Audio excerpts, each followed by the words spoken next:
اعوذ باللہ من الشیطان الرجیم بسم اللہ الرحمن الرحیم الحمد للہ رب العالمین والصلاة والسلام علی اشرف الانبیاء والمرسلین واہل بیتہ الطیبین الطاہرین المعصومین، اما بعد۔ سورہ مبارکہ مائدہ آیت نمبر 3 سے لے کر آیت نمبر 5، 3 to 5۔ بسم اللہ الرحمن الرحیم۔ حرمت علیکم المیتة والدم ولحم الخنزیر وما أهل لغیر اللہ به والمنخنقة والموقوذة والمتردية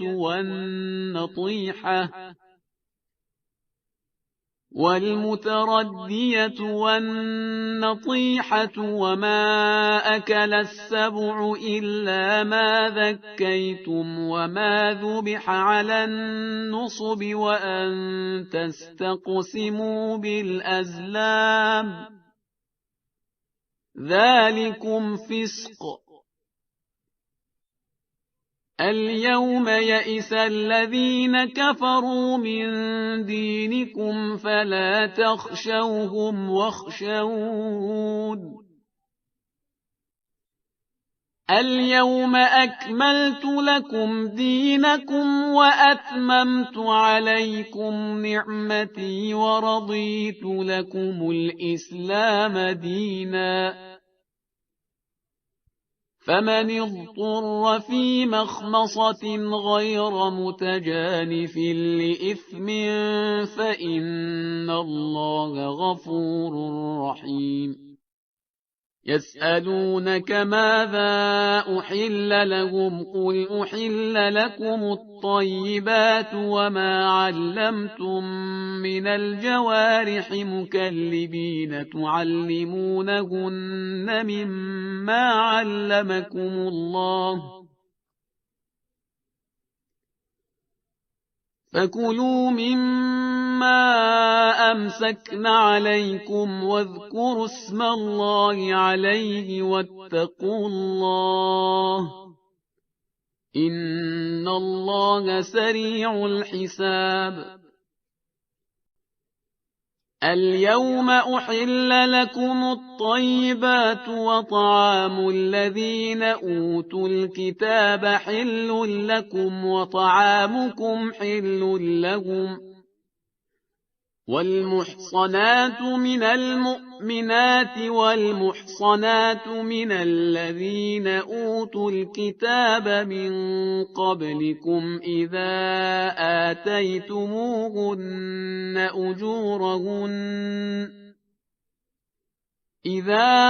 آتيتموهن أجورهن محصنين غير مسافحين ولا متخذي أخدان، ومن يكفر بالإيمان فقد حبط عمله وهو في الآخرة من الخاسرين۔ پہلی آیت جو صفحے پر ہمیں نظر آ رہی ہے اس میں پروردگار عالم ان چیزوں کا بیان فرما رہا ہے کہ جنہیں حرام کیا گیا، لہذا ایک فہرست ہے جو ہمارے سامنے ہے کہ حرمت علیکم المیتہ، کہ تمہارے لیے حرام کر دیا گیا مردار کو، والدم اور خون کو، ولحم الخنزیر سور کے گوشت کو، وما اہل لغیر اللہ بہ اور جو اللہ کے سوا کسی اور کے نام پر اگر ذبح کیا گیا۔ یہ پہلے بھی وضاحت آ چکی تھی سورہ بقرہ کے اندر کہ ایک ہے کہ اللہ کے سوا کسی اور کے نام پر ذبح کرنا، اور ایک یہ ہے کہ اللہ کے نام پر ذبح کر کے اس کے گوشت کو جو تقسیم کیا جائے تو اس ثواب کو کسی کو ہدیہ کرنا۔ ان دو چیزوں میں زمین آسمان کا فرق ہے۔ اس کے بعد پروردگار عالم نے میتہ یعنی مردار ہی کی جو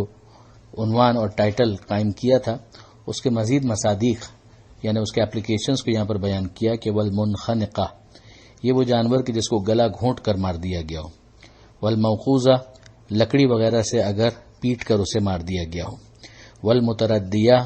بلندی پر سے اگر گرا کر اسے مار دیا گیا ہو، والنطیحہ کسی جانور کے سینگ مارنے سے ہلاک ہو جانے والا جانور۔ اب یہ اگر آپ غور کریں تو یہ ساری چیزیں وہ ہیں کہ جو مردار کی کیٹیگری کے اندر شامل ہیں۔ مگر چونکہ وہاں مشرکین مکہ کے کسٹم اور کلچر کے اندر یہ چیزیں زیادہ نمایاں تھیں کہ وہ اس کو بلا تکلف کھانے میں استعمال کیا کرتے تھے، لہٰذا انہیں ہائی لائٹ کر کے الگ سے بیان کیا گیا۔ پھر اس کے بعد نوی کیٹیگری ہمارے سامنے آتی ہے کہ وما اکل السبع الا ما زکیتم، اور وہ کہ جسے درندہ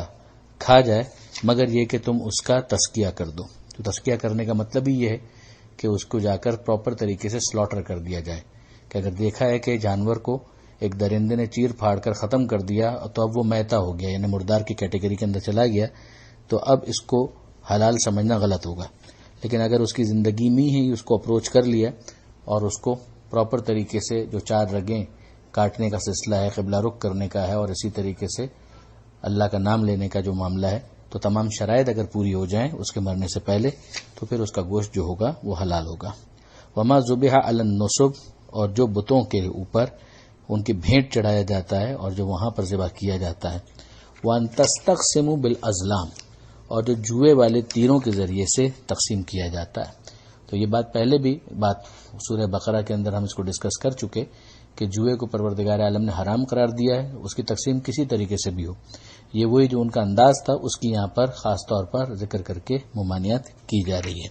تب آپ نوٹ کریں گے کہ یہ جو معاملہ ہے گوشت سے بڑھتے بڑھتے جوئے تک پہنچ گیا، اور اس کی حرمت کو بھی یہاں پر بیان کیا گیا۔ پھر اس کے بعد بیان کیا جاتا ہے کہ ذالکم فسق، یہ سب کے سب فسق ہے، بد کرداری ہے۔ اب یہاں پر جو بات آئی ہے کہ ذالکم فسقن، پھر اس کے بعد آپ دیکھیں گے کہ 2 جملے ہیں جو الیوم سے شروع ہوتے ہیں، اور پھر اس کے بعد واپس اسی حوالے سے گفتگو آگے بڑھتی ہے۔ ان 2 جملوں کو ہم درمیان میں چھوڑتے ہوئے براہ راست شفٹ کرتے ہیں اس آخری سینٹنس کی طرف کہ جو اس آیت نمبر 3 کے اندر ہے، کہ جس میں پروردگار عالم یہ ارشاد فرماتا ہے کہ فمن اضطر فی مخمصۃ غیر متجانف لإثم، کہ اگر کوئی لاچار ہو جائے، یعنی بھوک کے اندر اس طرح سے پریشان ہو گیا کہ اب اس کے پاس کوئی اور دوسرا آپشن ہی نہیں رہا، جبکہ وہ کسی گناہ کا ارتکاب نہیں کرنا چاہ رہا لیکن مرنے کے قریب آ چکا ہے، اور اگر یہ نہیں کھائے گا تو پھر وہ زندہ نہیں رہ پائے گا، تو پھر پروردگار عالم اپنے غفور اور رحیم ہونے کا حوالہ دیتا ہے کہ خدا غفور ہے، خدا رحیم ہے، کہ اتنا اسے کھانے کی اجازت ہے کہ جس کے ذریعے سے وہ اپنی زندگی کا سامان کر سکے اور سروائیول اس کا اسٹیک پر نہ آ جائے۔ اب آئیے جو درمیان میں 2 جملے ہیں، یہ جو 2 جملے درمیان کے اندر رکھ دیے گئے ہیں، یہ خود اپنے طور پر اس بات کی گواہی دے رہے ہیں کہ ان کا ما قبل اور ما بعد کے ساتھ کوئی تعلق نہیں ہے۔ ارشاد ہوتا ہے کہ الیوم، آج کے دن، یئس الذین کفروا من دینکم، کافر تمہارے دین سے مایوس ہو گئے، فلا تخشوہم واخشونی، تو ان سے خوف زدہ ہونے کی ضرورت نہیں ہے بلکہ میرا خوف کرو۔ اور پھر بلا فاصلہ الیوم اکملت لکم دینکم، آج کے دن میں نے تمہارے لیے دین کو مکمل کر دیا، واتممت علیکم نعمتی، تمہارے لیے نعمتوں کو تمام کر دیا، ورضیت لکم الاسلام دینا، اور دین اسلام کے لیے تمہارے لیے تم سے راضی ہو گیا کہ یہ دین تمہارا رہے۔ یہ درمیان کا جو جملے دونوں جملے ہیں، اگر آپ ان کو ہٹا دیں تو پہلا والا جملہ اور یہ آخری جملہ یہ بالکل ایک دوسرے کے ساتھ چسپاں ہیں، اور اگر اس کو بالکل ہم الگ سے دیکھیں تو ہمیں اس کی ایک مثال سورہ بقرہ کے اندر ملتی ہے، جو آیت نمبر 173 میں پروردگار عالم نے میتا کا ذکر کیا، خون کا ذکر کیا، سور کے گوشت کا ذکر کیا، وما اہل بہ لغیر اللہ کا ذکر کیا، اور پھر اس کے بعد یہ ارشاد فرمایا کہ فمن اضطر غیر باغ ولا عاد، کہ اگر کوئی باغی نہیں ہے، مضطر ہو جائے، نہ ہی اس کا ارادہ کسی قسم کے تجاوز کا ہے، فلا اسم علیہ، تو اس کے اوپر کوئی گناہ نہیں، اللہ یقیناً غفور اور رحیم ہے۔ یہ بالکل وہی مفہوم ہمارے سامنے آ گیا۔ اگر یہ درمیان میں سے 2 ٹکڑے نکال دیے جائیں تو یہ 2 ٹکڑے جو ہے مستقل ہیں، ان کا مضمون خود یہ بتا رہا ہے۔ اور پھر یہ کون سا موقع ہے کہ جب یہ چیز پروردگار عالم نے نازل کی، تو اگر ہم اسے دیکھیں تو شاہ عبد القادر دہلوی وہ اپنی کتاب کے اندر، تفسیر کے اندر، ظاہر ہے کہ وہ شیعہ نہیں ہے، مگر یہ فرماتے ہیں کہ یہ جو فرمایا کہ آج پورا دین تمہارا ہو چکا، یہ آیت آخر کو اتری ہے کہ سب احکام اللہ کے نازل ہو چکے تھے، اس کے بعد 3 مہینے حضرت زندہ رہے۔ اسی طرح تفسیر جلالین میں، جس کے مؤلف بھی ظاہر ہے کہ شیعہ نہیں ہیں، وہ بھی یہ لکھتے ہیں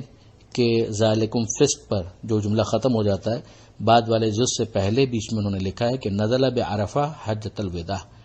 کہ یہ عرفہ کے میدان میں حجۃ الوداع میں نازل ہوا۔ کون سا جملہ؟ الیوم یئس الذین کفروا من دینکم سے آگے۔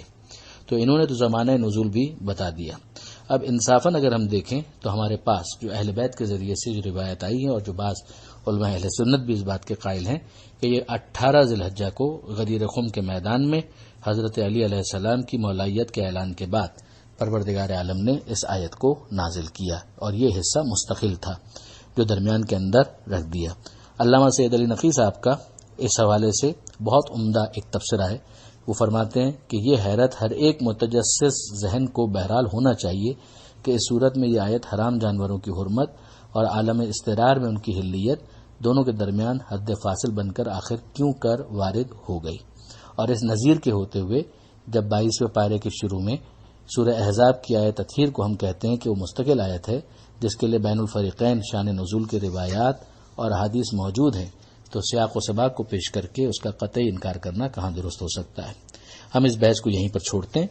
چونکہ مختصر میں اس سے زیادہ کی گنجائش نہیں۔ اگر آپ اس کے حوالے مزید دیکھنا چاہیں تو سورہ تفسیر نمونہ کے اندر اس کے مزید کتابوں کے حوالے دیکھ سکتے ہیں، اور جو مستقل کتاب الغدیر علامہ امینی نے اسی موضوع پر لکھی ہے اس کے متعلقہ جلدوں کا بھی مطالعہ کیا جا سکتا ہے۔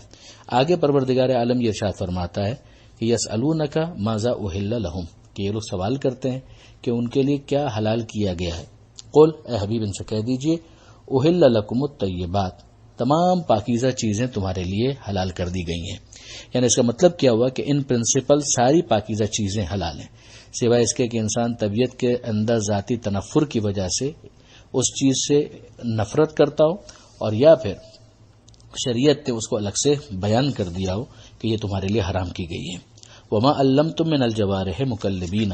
اور اسی طرح سے جو شکاری جانور ہوتے ہیں، خاص طور پہ جو شکاری کتے ہیں، تو ان کے بھی اگر انسان سدھا کر اگر ان کو کسی حلال گوشت جانور کے پیچھے روانہ کرے تو گنجائش ہے کہ وہ بھی اس کا گوشت حلال ہو۔ مما علمکم اللہ، جس طرح سے اللہ نے تمہیں سکھایا ہے اس طریقے سے اگر ان کا شکار کرو۔ پھر یہاں پہ ایک چیز سمجھائی گئی کہ فکلوا مما امسکنا علیکم، یہ جو تم جانور کو چھوڑتے ہو شکار کرنے کے لیے تو اس سے پہلے اللہ کا نام لے لو، واذکروا اسم اللہ علیہ، اللہ کا نام اس سے پہلے اس میں لے لو، واتقوا اللہ، اللہ کے غضب سے بچو، ان اللہ سریع الحساب، یقیناً اللہ بہت جلد حساب لینے والا ہے۔ یہ بالکل اس کا قائم مقام گویا ہو جائے گا کہ جب ایک انسان چھری سے ذبح کرتا ہے تو اللہ کا نام لیتا ہے، تو یہاں پر وہ جو شکاری جو جانور ہے کتا ہے اس کو جب رہا کیا جا رہا ہے اسی مقصد کے لیے، وہ ٹرینڈ ہے، تو جب وہ جا رہا ہے تو اللہ کا نام لے لیا جائے۔ پھر اس کے بعد پروردگار عالم نے اس شریعت اسلام کے حوالے سے ایک اور امتیاز کا ذکر کیا کہ الیوم احل لکم الطیبات، الیوم یعنی اس شریعت کے اندر تمہارے لیے پاکیزہ چیزیں حلال کر دی گئیں۔ ہم یہ بات جانتے ہیں کہ توریت کے اندر یہودیوں کے لیے خاص طور پر بہت ساری چیزیں ان کی زیادتیوں کی وجہ سے حرام کر دی گئی تھی، تو وہ یہاں پر اس شریعت کے اندر حلال کر دی گئیں۔ وطعام الذین اوتوا الکتاب حل لکم، ان کا طعام یعنی اہل کتاب کا وہ تمہارے لیے حلال ہے، وطعامکم حل لہم، اور تمہارا طعام ان کے لیے حلال ہے۔ اس سے مراد کیا ہے؟ اس کا معاملہ جو ہے پروردگار عالم نے اس کے ذریعے سے جو تجارت خاص طور پر گندم وغیرہ کی ہوا کرتی تھی اس کے بارے میں یہاں پر بیان فرمایا ہے کہ اگر آپ دیکھیں کہ اناج کی تجارت اس وقت یہودیوں کے ہاتھ میں تھی، مسلمانوں کو غلہ ان سے خریدنا بھی ہوتا تھا اور بعض وقت باہر سے لا کر ان کے ہاتھ بیچنا بھی ہوتا تھا، تو کچھ لوگوں کو اس میں تردد ہوتا تھا کہ جب کفار سے جو خاص کیسز ہیں ان میں ترک موالات کا حکم ہے تو یہ خرید و فروخت ان کے ساتھ کہاں تک جائز ہے۔ اس کے لیے کہا گیا کہ ان کا اناج تمہارے لیے اور تمہارا اناج ان کے لیے دونوں باتیں حلال ہیں، یعنی تم ان سے خرید بھی سکتے ہو اور ان کے ہاتھ فروخت بھی کر سکتے ہو۔ اس کا نجاست جو اہل کتاب کے حوالے سے جو مسئلہ ہے اس کے ساتھ کوئی تعلق نہیں۔ اس فکرے سے یہ بتانا مقصود نہیں ہے کہ ان کے ہاتھ کا پکا ہوا کھانا تمہارے لیے جائز ہے، کیونکہ اگر یہ ہوتا تو پہلا فکرہ تو ٹھیک ہوتا کہ ان کا کھانا تمہارے لیے جائز ہے، مگر دوسرا کہ تمہارا کھانا ان کے واسطے جائز ہے، اس کا کوئی محل نہیں ہوگا۔ یہ بات واقعا غور کرنے والی ہے جو علامہ سید علی نقی صاحب کا اس پر تبصرہ ہے۔ پھر فرماتے ہیں کہ والمحصنات من المؤمنات والمحصنات من الذین اوتوا الکتاب من قبلکم،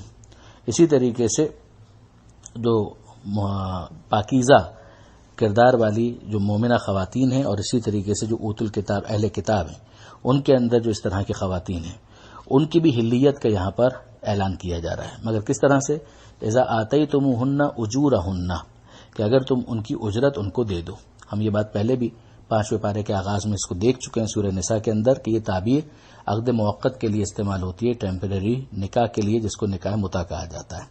تو یہاں پر اس کی اجازت دی جا رہی ہے، اور یہ بھی سمجھایا جا رہا ہے کہ اس کا پرپس کیا ہے کہ محسنین غیر مصافحین، کہ اس کے ذریعے سے پاک دامنی کا تحفظ کیا جائے، نہ یہ کہ انسان زنا کی طرف معاذ اللہ چلا جائے، ولا متخذی اخدان، اور خفیہ ناجائز تعلقات کی طرف نہ جائے. وَمَن يَكْفُرْ بِالْإِيمَانِ فَقَدْ حَبِطَ عَمَلُهُ، اور اگر کوئی ایمان کا منکر ہو جائے